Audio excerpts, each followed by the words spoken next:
sorriso, um carinho, uma oração.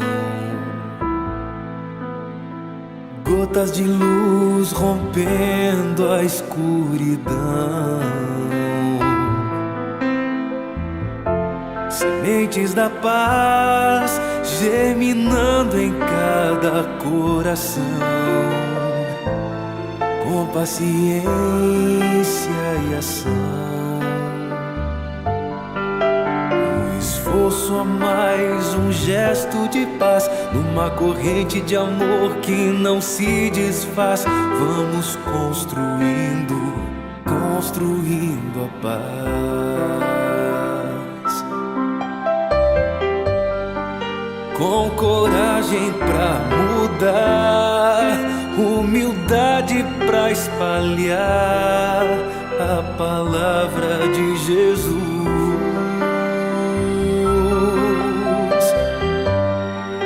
Inundando o coração, transbordando a emoção de estar mais perto de Deus. Com coragem vamos alcançar a paz, construindo a paz, a paz, construindo a paz.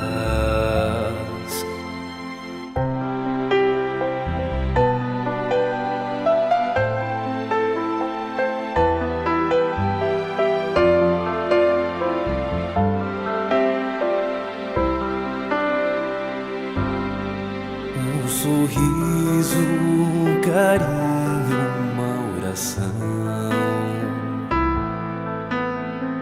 Gotas de luz rompendo a escuridão. Sementes da paz germinando em cada coração. Com paciência e ação. Esforço a mais, um gesto de paz, numa corrente de amor que não se desfaz. Vamos construindo, construindo a paz.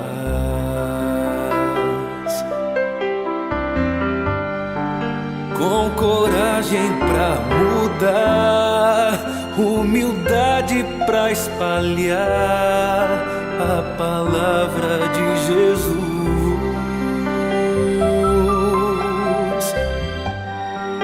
Inundando o coração, transbordando a emoção de estar mais perto de Deus. Com coragem vamos alcançar a paz, construindo a paz, a paz.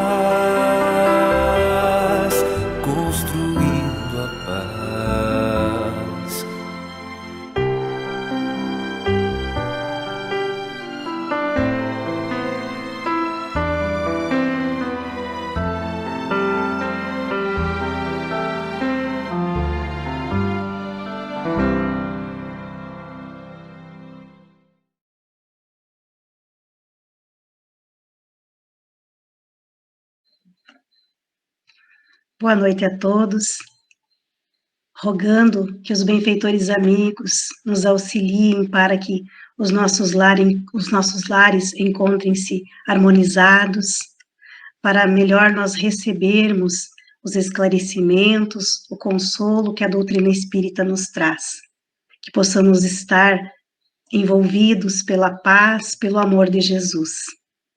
Gratidão pela oportunidade de estar com vocês. Para o estudo, para o trabalho desta noite, então, nós contamos com a presença da Bruna na técnica, do Emerson, do Sandro e da Lide. E começando pela Lide, eu peço que ela deixe o seu boa noite inicial, Lide. Boa noite, colegas. Boa noite ao pessoal que está nos assistindo. Estamos de novo com mais uma roda de conversa e com o coração cheio de gratidão, a gente entra mais uma vez no lar de todos vocês para trazer um pouquinho do entendimento da doutrina espírita. Que Jesus abençoe a todos e que tenham todos um bom aproveitamento da nossa roda de conversa. Sandro. Boa noite aos colegas, muita alegria, né? Mais uma semana nós podemos estar aqui dividindo, compartilhando as mensagens do Evangelho, que sempre vêm de forma muito produtiva, muito saudável para as nossas vidas, né? E que nós possamos, então, nessa noite, aproveitar as informações, as discussões, para que elas, de fato, gerem transformações necessárias, né, na nossa vida. Boa noite e que Jesus nos acompanhe nesse trabalho. Emerson. Boa noite a todos, boa noite meus colegas, meus amigos, trabalhadores da Sociedade Espírita Amor e Caridade. Boa noite a todos aqueles amigos que nos acompanham já de outras quintas-feiras e boa noite também àqueles que chegam pela primeira vez, sejam bem-vindos. É uma alegria tê-los conosco nessa roda de conversa.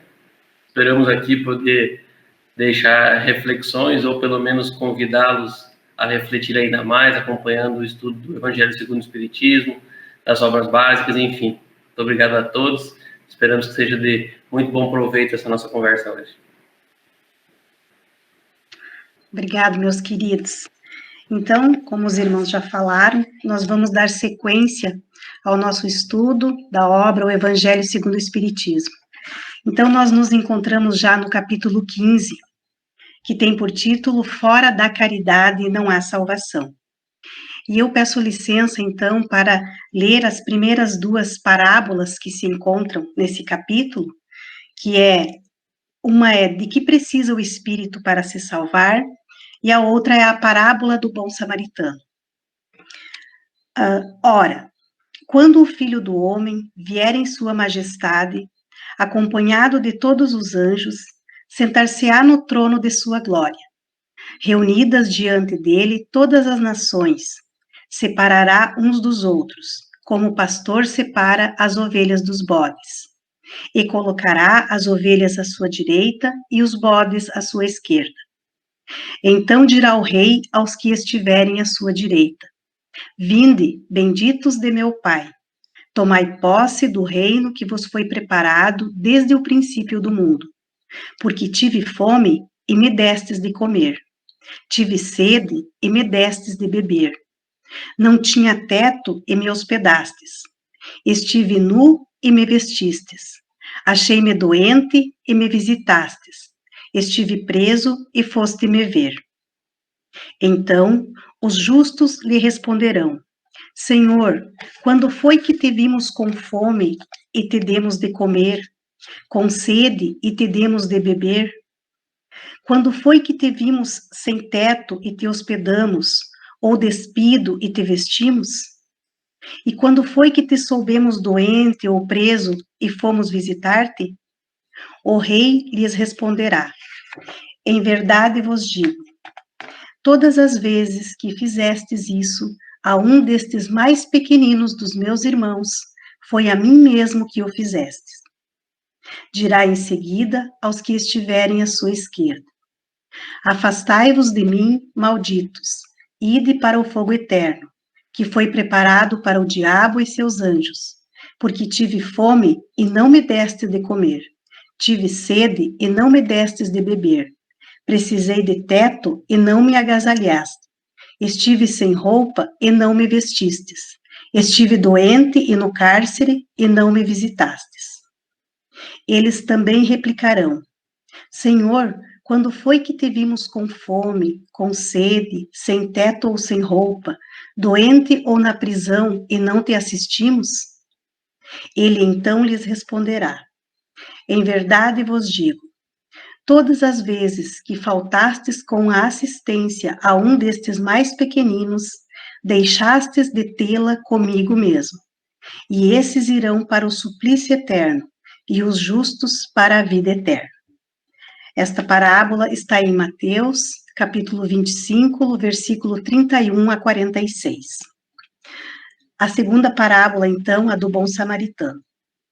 Então, levantando-se, disse-lhe um doutor da lei para o tentar: Mestre, que preciso fazer para possuir a vida eterna? Respondeu-lhe Jesus: O que está escrito na lei? E como lês nela?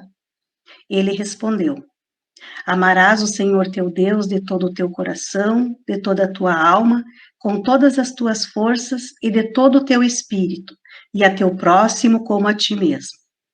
Disse-lhe Jesus: Respondeste muito bem, faze isso e viverás. Mas o homem, querendo parecer que era justo, diz a Jesus: Quem é o meu próximo?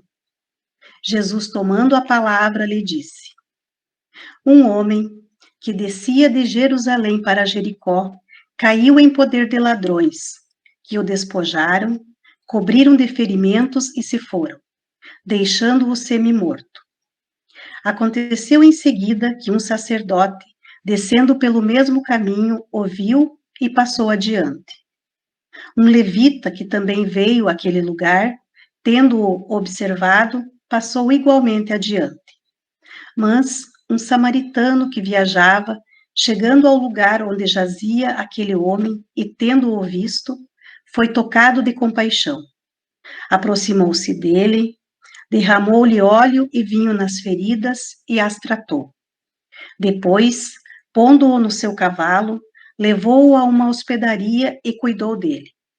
No dia seguinte, tirou 2 denários e os deu ao hospedeiro, dizendo: Trata muito bem deste homem, e tudo o que gastares a mais, eu te pagarei quando regressar.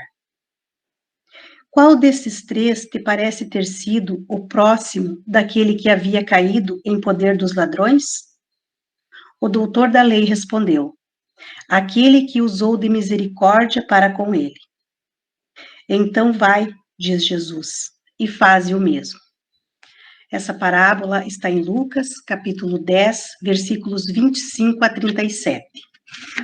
Então, depois dessas duas parábolas que iniciam esse capítulo, fora da caridade não há salvação, Kardec e os benfeitores espirituais dão continuação, então, às explicações, nos clareando. Sandro, e segundo as orientações e os subsídios propostos pela doutrina espírita, a partir do item 3 desse capítulo 15, como se resume, em que se baseia a moral de Jesus? A moral de Jesus se baseia em praticamente todas as passagens dele. Jesus nos convoca ao exercício da caridade e da humildade, que é o contrário, que são as maiores virtudes que nós podemos ter, contrárias aos nossos maiores vícios, que é orgulho e egoísmo. Então, ele passa sempre nos chamando a um comprometimento de desenvolvermos essas virtudes. E nós podemos ver em quase todas as passagens, ou praticamente todas, nas bem-aventuranças, por exemplo, né? Ele diz: bem-aventurados os que têm puro coração. Né? Ou bem-aventurados os aflitos, os humildes, bem-aventurados os misericordiosos, ama teu próximo como a ti mesmo. Quando julgares, julga primeiro a ti, para achar em você onde é que está o vício. E assim por diante, né? Tantas vezes, todos os chamamentos que ele nos faz é para que sejamos caridosos, é para que sejamos humildes. E isso ele faz a todo instante. E todo instante tentando fazer com que nós não nos apeguemos aos vícios contrários a isso, que é o orgulho e o egoísmo. E ele diz que a causa de todos os nossos males está justamente nisso, no orgulho e no egoísmo. Então, além de indicar a humildade e a caridade, ele exemplificou isso muito bem. Seja pelas ações dele, seja pelas parábolas. Muito educativas as parábolas dele, né? E ele nos diz que a caridade é a única alternativa para o encontro da felicidade ou da salvação. Ele não dá apenas como uma opção, ele dá como a única possibilidade. E aí, se nós pegarmos e analisarmos essas parábolas, principalmente a primeira que tu leste aí, Ju, a gente pode pensar assim, onde é que está a caridade de Jesus nesse contexto, quando ele condena aos que vão à esquerda irem para o inferno, com o diabo e seus anjos, né? Então, nós precisamos entender mais uma vez, a oratória de Jesus, que usou naquela época de formas materiais para explicar aquilo que ele precisava explicar. E por que ele usava dessa forma com tanto autoritarismo, né, com tanta rispidez até nas palavras? Porque era a maneira como aquelas pessoas poderiam entender naquela época. As pessoas daquela época tinham muito pouco conhecimento da espiritualidade, da vida futura. Então, ele deixou de forma contundente para que ele fosse realmente entendido, né? Mas no começo fica a mensagem, né? Fica a essência da mensagem, que é o quê? Que o bom será pago com a felicidade e que o mal será pago com a infelicidade. Mas aí nós podemos expandir um pouco e entender que o Espiritismo nos mostra que mesmo esse mal e essa infelicidade não são eternas, né? Pela pluralidade das existências, nós podemos perceber que sempre há chance de fazer de novo. E aí mostra a caridade e a humildade de Jesus nos seus ensinamentos, né? E nesse julgamento que ele faz, dos que vão para a esquerda, dos que vão para a direita, dos que fizeram o bem e os que fizeram o mal, em nenhum momento ele atribui isso a uma condição específica de título, de posição, de entendimento, de fé, de nada. Em nenhum momento ele atribui a ação a algo pré-existente ou alguma característica que seja necessária. Ele simplesmente diz assim, ó, quem auxiliou o seu irmão? Quem não auxiliou? Simples assim. Sem bandeira, sem eufemismo, sem querer dizer o que é o certo e o que é o errado. Tanto que na parábola do bom samaritano, ele coloca o samaritano como o mais humilde e o mais caridoso, né? E nesse contexto das três classes, o levita, o sacerdote e o samaritano, naquela época o samaritano era tido como o mais, como o pior dos homens. Era considerado herético, era considerado um segregário que montou uma crença separada dos outros judeus, tinha o seu próprio templo, né? E muitas vezes considerado até hereges, né? Ou ateus. E foi a figura que ele usou como exemplo de quem realmente auxiliou o irmão caído, né? E no estudo aprofundado da doutrina espírita, fala-se que muitas vezes se deixa de se dispor à caridade por falta da humildade. O sacerdote e o levita tinham tinha uma condição a preservar, de hierarquia. O levita é o que cuidava das leis, o sacerdote é o que cuidava da religião. Então, talvez, nesse estudo, se faz a analogia que muitas vezes, deixamos de ser caridosos por falta de humildade, por achar que não devemos descer aonde está o necessitado. E está justamente aí a moral da história. Está justamente aí aonde Jesus separa os da esquerda e os da direita. Os que estão ao seu lado e os que não estão.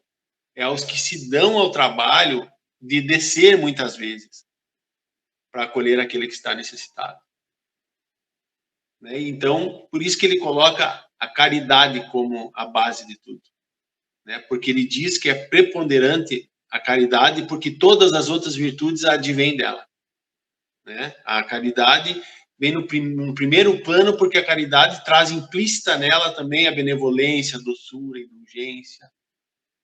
Então, essa é a moral do Cristo. Nós estarmos aptos e dispostos sempre a auxiliar. Nem que para isso nós precisemos descer, né, do nosso pedestal, e normalmente nós precisamos, né, para ir até onde a necessidade se estabelece e exige a nossa presença e a nossa ação.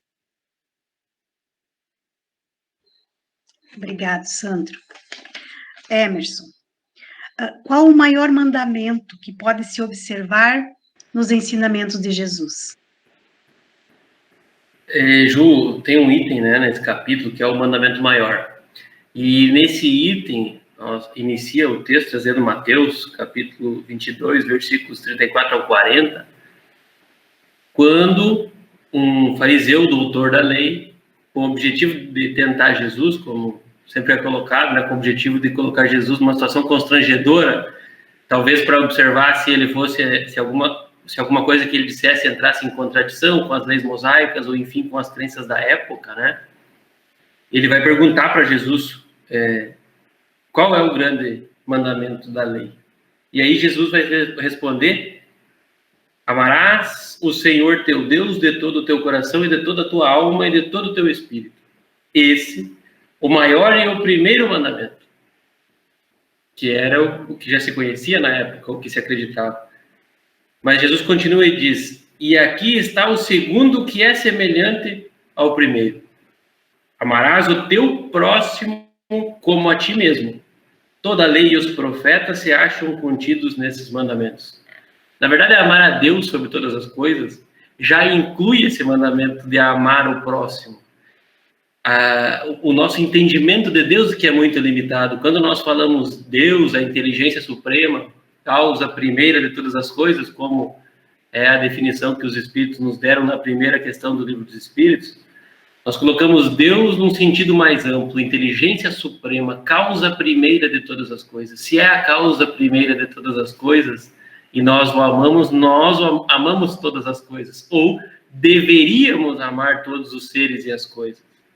Mas o entendimento da época, e que algumas vezes ainda é o nosso entendimento, né, de um ser individual parecido conosco, os Espíritos dizem que é uma visão que rebaixa a Deus, né, colocar ele com a imagem humana, um Deus antropomórfico.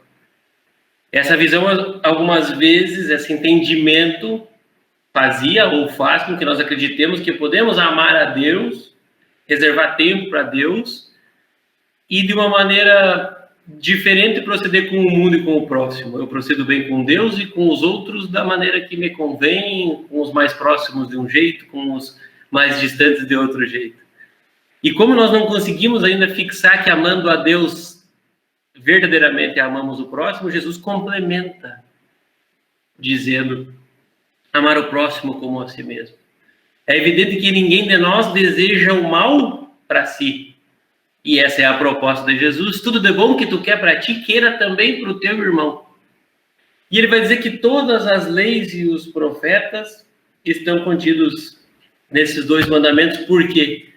Porque a partir do momento que nós realmente vivermos desta forma, desejando para o próximo, agindo para com o próximo da maneira que nós gostaríamos que fizessem conosco, ou fazendo para o próximo aquilo que eu faço para mim, quando eu estou me agradando, quando eu estou justificando as minhas faltas, quando eu estou arrumando muitas vezes pretextos ou desculpas para algumas das minhas falhas morais, se eu usar disso para com o próximo, entender que ele também tem as suas dificuldades, que ele precisa de paciência, que ele precisa de tolerância, ajudar sem fazer julgamento nenhum, praticar a verdadeira caridade, né? Aí sim eu vou estar de acordo com as leis propostas por Jesus. Algumas vezes nós ainda tentamos separar essas coisas, separar Deus do resto da nossa vida, separar a religião, o Deus dos movimentos que não são aqueles ligados à nossa religião. Mas não é assim. Esse entendimento de amar a Deus, de amar ao próximo, ele é um entendimento que deve basear a nossa existência. E isso vai determinar os próximos passos da nossa jornada, né? Encarnados e desencarnados. É assunto para mais daqui a pouco aí. Então, Jesus, ele traz este mandamento primeiro e, dadas as limitações da época e as nossas limitações de compreensão ainda, ele complementa, nos dizendo de maneira mais clara que nós precisamos agir com o próximo, como nós gostaríamos que agissem conosco. Obrigado, Emerson. Paulo de Tarso, antes de conhecer a proposta do Cristo, antes de conhecer o cristianismo, ele era um ferrenho perseguidor dos primeiros cristãos, onde era um conhecido doutor da lei, que se chamava Saulo de Tarso. Na conhecida viagem a Damasco, ele sofre um acidente, e em decorrência desse acidente, ele acaba ficando cego. Jesus então aparece a ele e o encaminha para Ananias, que o acolhe, que o auxilia, que o esclarece. Mas a partir desse encontro que ele tem com o mestre, começa a se desenrolar e tem sequência uma das histórias mais lindas de conversão e de comprometimento com a causa do Cristo. Lide, segundo Paulo de Tarso, depois de toda essa mudança que ocorreu na sua vida de encarnado, como ele entendia a necessidade da caridade? Ju, Paulo nos traz e, na verdade, mostra para o povo cristão de Corinto que a caridade ela é algo muito mais profundo e importante. Ela é a reunião de todas as qualidades do coração, da benevolência, da bondade para com o próximo. Ela é muito mais do que dar o que nos sobra para alguém carente. Embora isso também seja um ato caritativo, a grandiosidade da caridade é muito maior. E eu peço licença, então, para ler a primeira epístola aos Coríntios. Ainda quando eu falasse todas as línguas dos homens, e mesmo a língua dos anjos, se não tivesse caridade, não seria como um metal que soa ou como sino que tine. E quando eu tivesse o dom da profecia, penetrasse todos os mistérios e tivesse uma perfeita ciência de todas as coisas, quando tivesse ainda toda a fé possível, até transportar as montanhas, se não tivesse a caridade, eu nada seria. E quando tivesse distribuído meus bens para alimentar os pobres, e tivesse entregue meu corpo para ser queimado, se não tivesse caridade, tudo isso não me serviria de nada. A caridade é paciente, é doce e benfazeja. A caridade não é invejosa, não é temerária e precipitada, não se enche de orgulho, não é desdenhosa, não procura seus próprios interesses, não se melindra e não se irrita com nada, não suspeita o mal, não se regozija com a injustiça, mas se regozija com a verdade. Tudo suporta, tudo crê, tudo espera, tudo sofre. Agora, essas três virtudes, a fé, a esperança e a caridade, permanece, mas entre elas a mais excelente é a caridade. Eu gostaria de fazer uma reflexão com algumas partezinhas dessa passagem, que estudando isso me trouxe muita luz para o entendimento. Ainda como imperfeita que sou, não sou tão íntima dessa virtude, e estudando a gente vai conseguindo assimilar um pouquinho de tão grandioso que é. A parte inicial, ainda que eu falasse a língua dos homens, dos anjos, se não tivesse caridade, seria como um metal que soa ou como o sino que tine. Esse trecho, o Paulo fala com todos os oradores, todos aqueles que trazem a palavra divina. Padre, pastor, a gente aqui na nossa roda de conversa, falando sobre as leis divinas. Então é com nós que ele está falando. De que adianta a gente ser muito belo nas palavras e saber o evangelho, se a gente ser pobre nas nossas ações. Então o exemplo de mudança íntima tem que partir de nós, corrigir nossas imperfeições, combater diariamente as nossas más tendências.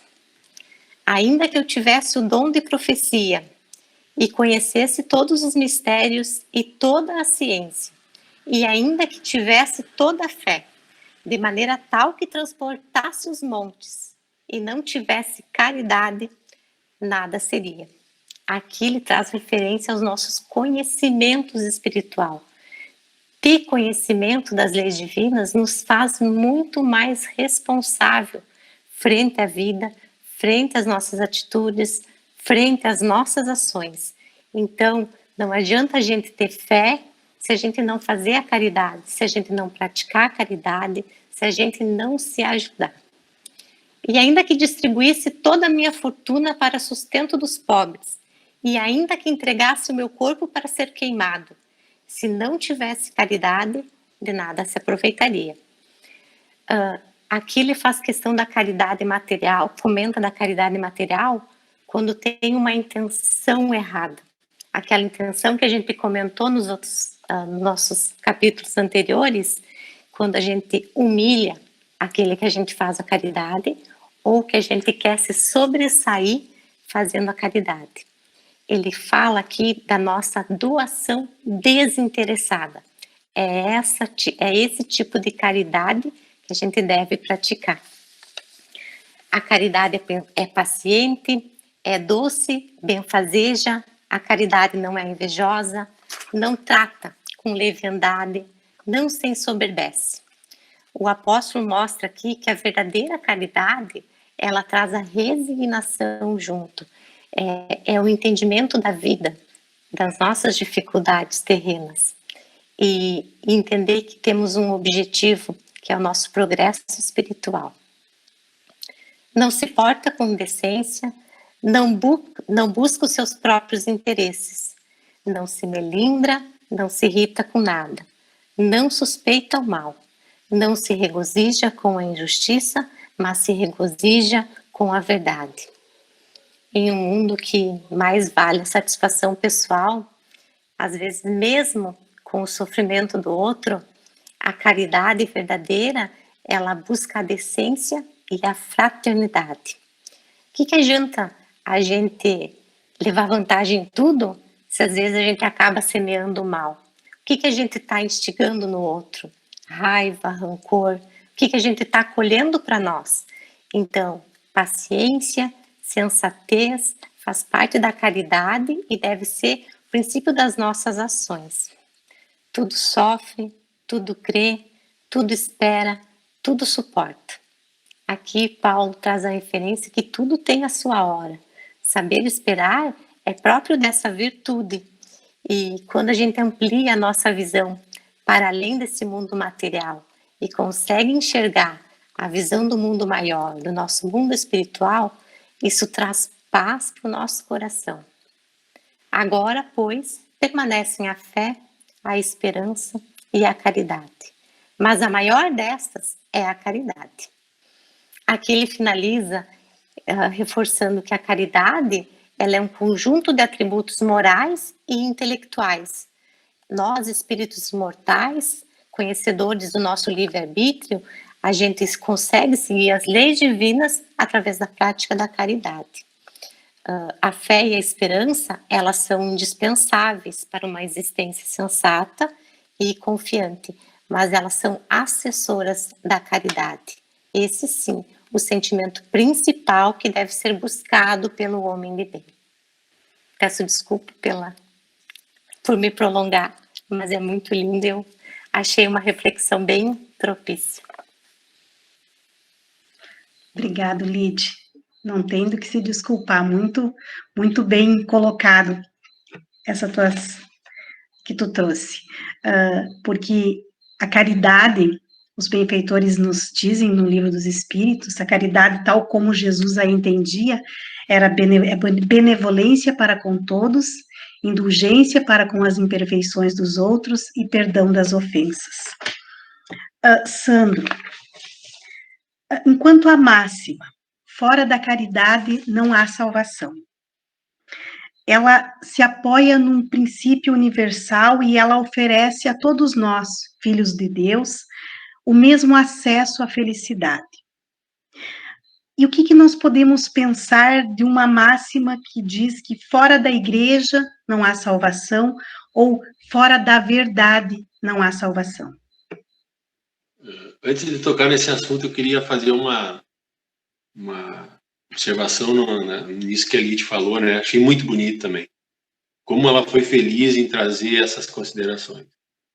E assim, pensando no que ela estava falando, como a gente identifica que a riqueza das virtudes está justamente no compartilhamento delas.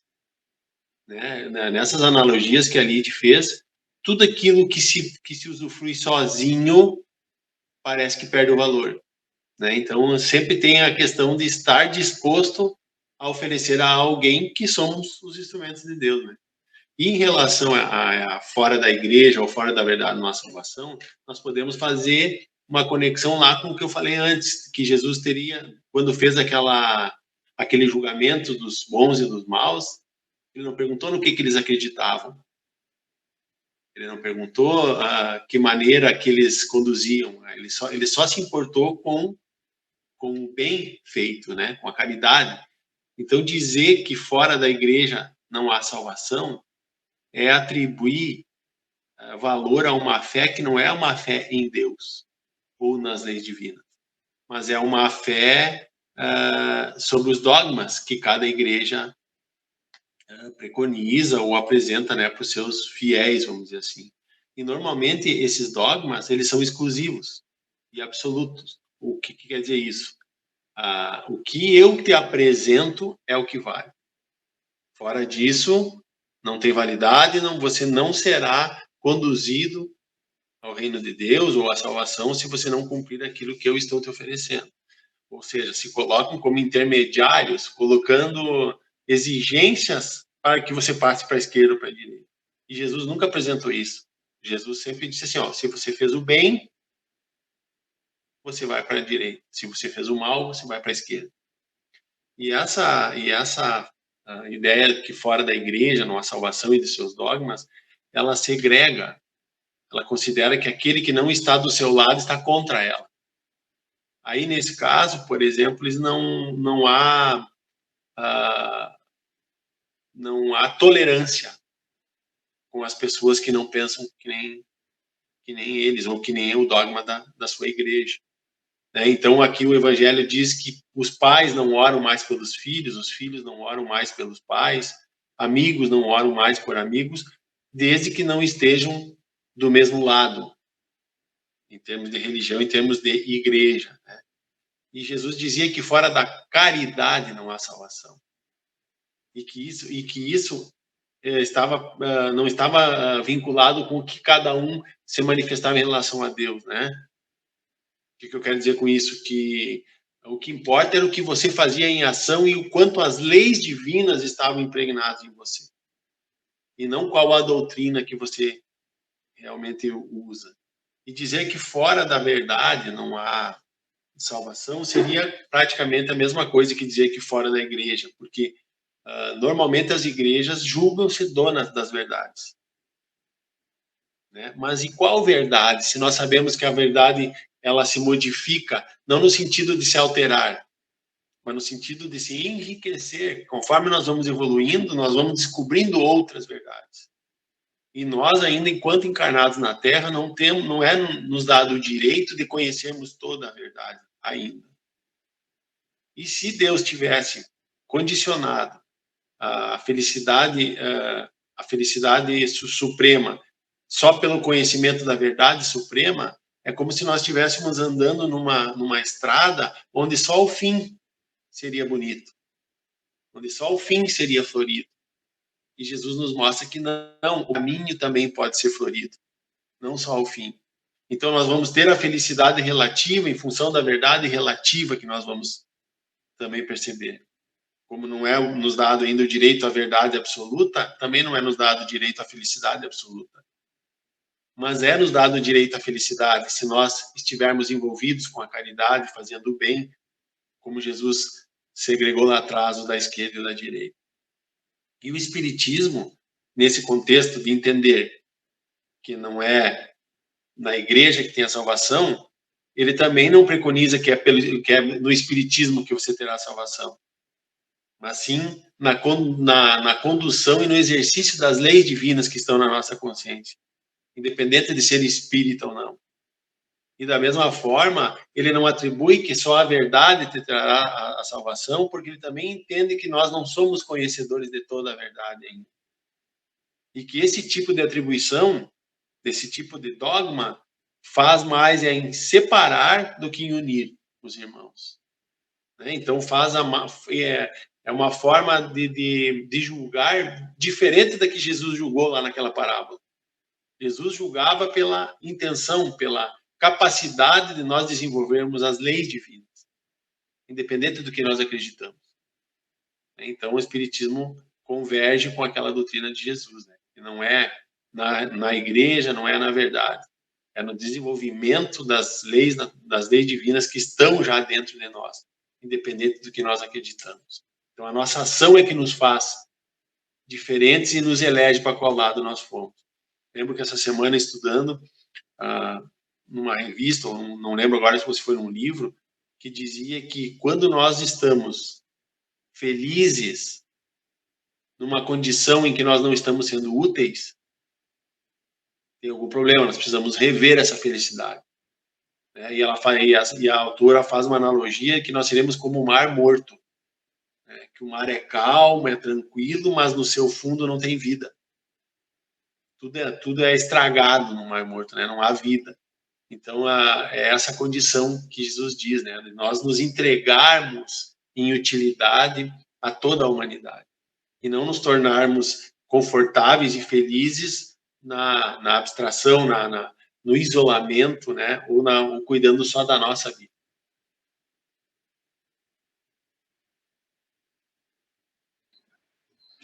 Obrigado, Sandro. Emerson, nas instruções dos Espíritos, no item 10 desse capítulo, o que nos traz, então, o Espírito Paulo? Como conselho, como devemos proceder diante dessa máxima? Fora da caridade não há salvação. Ju, nós precisamos entender primeiro, um pouco mais, né? O Sandro já nos falou alguma coisa aí, mas sobre esse ponto de vista da salvação, né? O Paulo vai nos explicar num primeiro momento, que na nossa expectativa de salvação, que talvez seja estar numa condição melhor depois do nosso desencarne, ou de felicidade, ou de tranquilidade, isso está diretamente ligado ao bem que nós fizemos aqui na Terra. Segundo as orientações de Jesus, como o Sandro falou também, chamou e destacou essa questão de que o interesse era de saber o bem que nós fizemos à caridade. Então, fora da caridade não há salvação, porque nós precisamos desse exercício de praticar o bem para nos encontrar numa condição de tranquilidade, de harmonia conosco mesmo e com a nossa consciência. E quando não praticamos a caridade, nós, no ponto de vista das religiões tradicionais, talvez não nos salvaríamos. A doutrina espírita nos explica que não há penas eternas e que, embora nós nos encontramos em sofrimento depois do nosso desencarne, por consequência da nossa vaidade, do nosso orgulho, do nosso egoísmo, nós vamos sofrer em função disso, que poderíamos entender como não estar salvos imediatamente após o desencarne, mas um dia sairemos dessa situação através do nosso trabalho, e isso pode levar, com certeza, muito tempo e nos causar muito sofrimento. E ele vai deixar uma dica fundamental, e nós falávamos no nosso estudo do domingo, né, que bastante direcionado aos espíritas aqui, porque nos serve esta informação para que apliquemos na nossa vida. Ele diz assim, em um certo trecho aqui no final do penúltimo parágrafo: para fazer-se o bem é preciso sempre a ação da vontade. Para não se praticar o mal, basta muitas vezes a inércia e a indiferença. Então ele está dizendo, é preciso uma virtude ativa. Eu preciso ir atrás do trabalho, ir fazer a caridade, encontrar a dificuldade, buscar o sofrimento, ficar atento às demandas que estão próximas de mim, que muitas vezes eu estou pedindo, orando para que eu possa ajudar, e eu não estou percebendo que a necessidade está próxima de mim. É preciso um movimento nesse sentido. E para não fazer o mal é só não fazer nada. E também esse entendimento de não praticar o mal, não fazer nada. Eu não fiz nada, né? Não fiz nem o bem nem o mal. Quando nós estudamos o bem e o mal já na Casa Espírita, né? Através das obras básicas, nós vamos entender que quando não fizemos o bem, obrigatoriamente estamos fazendo o mal. Então nós voltamos a um ponto em que não vai ter consciência tranquila, não vai ter um ponto de equilíbrio quando eu estiver inerte, eu não estiver fazendo nada. Eu não estou fazendo bem, mas também não estou fazendo mal. Bem, se eu estou deixando passar a oportunidade de fazer o bem, o mal ocupou um espaço e eu sou responsável por isso. No último parágrafo, que eu gostaria de trazer, ler esse parágrafo, porque é fantástica a reflexão e bastante ligado com o que o Sandro nos falou sobre a salvação pelas religiões, né? O Espiritismo, nós falamos aqui que fora da igreja não há salvação, não é algo coerente, né? Diante de tudo que nós estudamos quando se trata de Jesus. As pessoas poderiam pensar que na igreja não há salvação, mas no centro espírita há. E não é essa a propaganda, não é essa a abordagem, como o Sandro bem disse. Mas o Espiritismo nos auxilia no entendimento que muitas vezes nós não encontramos esse auxílio nas outras religiões, porque era uma demanda que nós tínhamos de conhecimento, de entendimento, fora dos dogmas, né? Então, esse último parágrafo diz assim: meus amigos, agradecei a Deus por haver permitido que pudesseis gozar da luz do Espiritismo. Não é que somente os que a possuem hajam de ser salvos, e sim, porque ajudando-vos a compreender melhor os ensinos do Cristo, ela vos faz melhores cristãos. Fazei, pois, com que os vossos irmãos, ao vos observarem, possam dizer que o verdadeiro espírita e o verdadeiro cristão são uma só e a mesma coisa, visto que todos quantos praticam a caridade são discípulos de Jesus, seja qual for o culto a que pertençam. Paulo, apóstolo.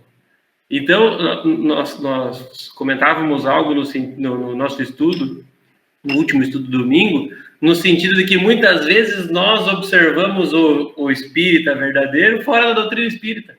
Alguém que nem sabe o que significa o espiritismo. Por quê? Porque o objetivo do Espiritismo é nos fazer cristãos, verdadeiramente cristãos. Não é apresentar uma realidade diferente daquela que o Cristo nos apresentou.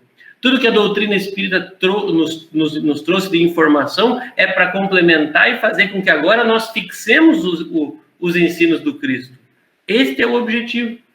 Complementa, dando uma explicação agora mais adequada ao nosso tempo, sobre as coisas que ele falou muitas vezes por parábolas ou por figuras alegóricas, em função da dificuldade que era a comunicação conosco, né? Nós poderíamos dizer a comunicação com aquele povo, mas a dificuldade que era a comunicação conosco naquela época. E aí, esse ensinamento, ele é da humanidade, independente da religião. E está de acordo com a proposta de Jesus, e sim, vivendo como verdadeiro cristão, aquele que segue as suas orientações e se esforça para se adequar a esta lei de amor e caridade, né? E isso é muito bom saber disso, porque o Espiritismo não diz que fora do Espiritismo não há salvação, mas ele me ajuda a compreender como é que eu posso aplicar os ensinamentos do Cristo hoje, para que eu me transforme num cristão melhor e encontre essa salvação, que nós sempre vamos colocar que essa salvação, entre aspas, né? Porque estamos falando de uma condição de felicidade ou de menos angústia, de menos sofrimento no futuro mais próximo. Mas mesmo quando nós insistimos ainda no erro, nos equívocos, ainda teremos outras oportunidades que Deus, nosso Pai e o Cristo vão nos disponibilizar. É claro que ninguém aqui quer ficar perdendo tempo. Nós alcançamos um momento na nossa jornada evolutiva em que já é possível apressar esses passos. Trabalhar com mais energia, com mais foco, com mais dedicação na nossa espiritualização. E investir tempo naquilo que pode nos fazer melhor do ponto de vista moral, já que nós costumamos dedicar muito mais tempo às questões que proporcionam conforto, que proporcionam situações de prazer ao nosso corpo físico, né? Então, assim, o Paulo nos ajuda a compreender de que salvação se está falando e de como é que nós alcançamos a salvação. Obrigado, Emerson. E a doutrina espírita também nos ajuda a expandir a nossa visão sobre daquela acanhada visão que tínhamos sobre caridade ligada à beneficência, ao dar algo. E vem a doutrina e nos apresenta que a caridade, como Jesus a vê, como Jesus a quer que pratiquemos, é aquela que é benevolente com todos, que é indulgente com as imperfeições dos outros e que perdoa, né? Então, que a gente não perca a oportunidade de estar sendo bom, sendo indulgente, sendo perdoando. Então, gratidão, mais uma vez, por ter vocês conosco, por podermos entrar em vossos lares, aos que nos assistem, aos que nos ouvem. Gratidão aos irmãos que compartilharam conosco os seus estudos. E já então, encaminhando para o final da nossa roda de conversa, para que eles possam deixar o seu boa noite, então, eu convido a Lide. Que alegria, né? Foi muito bom compartilhar com vocês, com o pessoal que está nos assistindo e criar um pouquinho de intimidade com essa virtude. E se alguém mais ficou apavorado, que nem eu fiquei, sabendo um pouco mais do que é uma caridade, que a gente lembre que os espíritos superiores, eles sabem das nossas imperfeições. E a doutrina espírita, os ensinamentos do Cristo estão aqui para nos auxiliar, que é esse combate diário às nossas más tendências, trabalhar a nossa moral e se reconhecer como verdadeiro espírita, verdadeiro cristão, que é sinônimo, que a gente trabalhe nisso. Uma boa semana a todos, um abraço fraterno. Emerson. Obrigado, meus amigos, meus colegas, pela roda de conversa de hoje. Obrigado a todos que nos acompanharam, pela companhia. Esperamos, de alguma maneira, ter contribuído. Reforçamos o convite para que leiam e estudem as obras básicas, em especial que possam acompanhar com a leitura do capítulo completo, né, do Evangelho segundo o Espiritismo, quando nós trazemos aqui. Convite para que busquem se informar sobre o nosso grupo de estudo nos domingos. Será uma alegria tê-los conosco num estudo um pouco mais aprofundado, onde aí sim poderemos conversar mais, poderão participar de uma forma mais ativa, né? E deixar a lembrança de que, por mais imperfeito que nós somos, nós podemos ajudar, nós podemos ser úteis, e é o nosso papel. Nenhum de nós aqui está esperando a perfeição ou acreditando que vai alcançar ela nesta encarnação, que é impossível, para poder ajudar. Não, nós podemos, e por mais grande que seja a nossa dor, a nossa dificuldade, ainda assim há espaço na nossa vida para estender a mão e alcançar o próximo aquilo que nós podemos, aquilo que nos é possível naquele momento. Muito obrigado a todos, uma boa noite. Sandro. Jesus deixa muito claro nessas passagens que a caridade é o que nos torna iguais. Então, o Emerson falou ali que não tem quem não possa ajudar, e de fato é isso aí. A caridade é a virtude que mais nos iguala diante de Deus. Então, todos somos passíveis de sermos caridosos. E essa é a notícia boa. Essa é a notícia boa. Nós podemos, como o Emerson também disse ali no Conselho de Paulo Apóstolo, Espírito, né, que precisamos da vontade. Né, e não precisam ser mega operações de caridade, porque nós muitas vezes atribuíamos isso à beneficência. E o Espiritismo traz com muita lucidez que tem muitas formas de fazer caridade. Algumas que não despendem nem esforço, às vezes. Por exemplo, ouvir. Ouvir é um exemplo. Bom, mas enfim, convidamos então a todos para que realmente leiam as obras. E lembrando que Chico Xavier, mais uma vez, eu vou falar isso, acho que eu falei várias vezes já nas nossas rodas de conversa, lia o Evangelho segundo o Espiritismo 4 vezes ao ano. E cada leitura era um livro diferente na visão dele. Porque, como falamos aqui, também é uma palavra, é uma frase do Emerson que diz que não é que o livro esteja diferente. Nós estamos diferentes a cada vez. Cada vez as nossas necessidades são diferentes e as respostas estão ali para nos alertar, para nos apavorar, como diz a Lídia, quando vemos o tamanho da nossa imperfeição, mas também para nos entusiasmar, quando mostra que nós temos possibilidades infinitas de fazer o bem. Então, que nós possamos ter contribuído de alguma forma para a modificação da vida das pessoas que ouvem, né? E que nós também possamos ser instrumentos de transformação em nós mesmos, acima de tudo. E que Jesus possa estar sempre permitindo que nós não desistamos dessa tarefa de tentar educar, de tentar ensinar e de tentar aprender acima de tudo. Então, uma boa noite a todos, um beijo no coração de cada um e um abraço fraterno. E até a próxima quinta.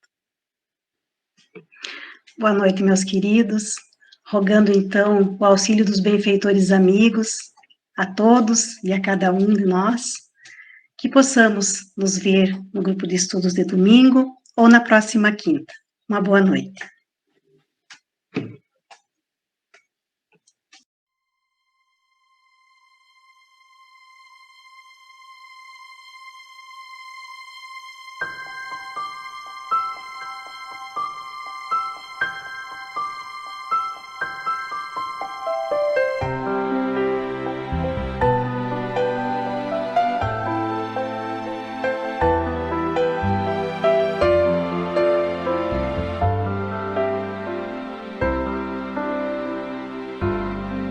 Um sorriso, um carinho, uma oração,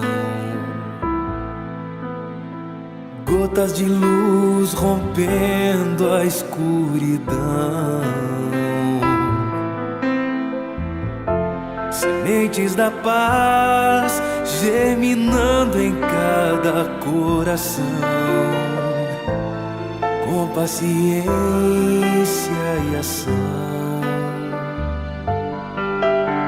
Esforço a mais, um gesto de paz, numa corrente de amor que não se desfaz. Vamos construindo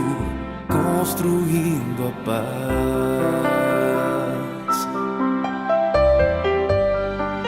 com coragem pra mudar, humildade pra espalhar a palavra de Jesus.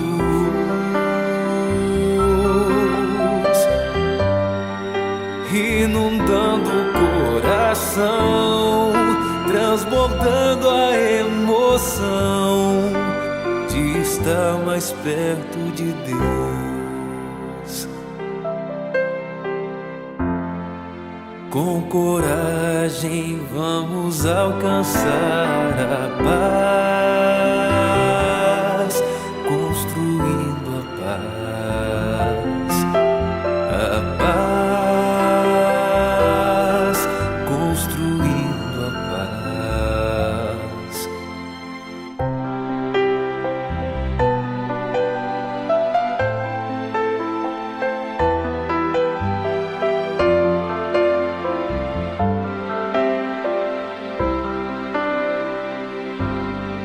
Um sorriso, um carinho, uma oração, gotas de luz rompendo a escuridão, sementes da paz germinando em cada coração, com paciência e ação. Esforço a mais, um gesto de paz, numa corrente de amor que não se desfaz. Vamos construindo a paz, com coragem pra mudar, humildade pra espalhar a palavra de Jesus.